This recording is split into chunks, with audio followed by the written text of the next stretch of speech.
Вам, шановні глядачі.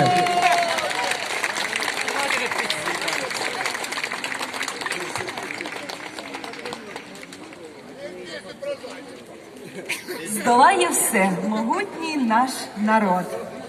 Талановитий, мудрий і завзятий. Я вірю в справедливість і добро, і в душу його щиру і крилату. Люблю, коли народ співає мій. Душа стає і світла, і натхненна. Живе в тій пісні відгомін століть. Злітають голоси, як душі крила.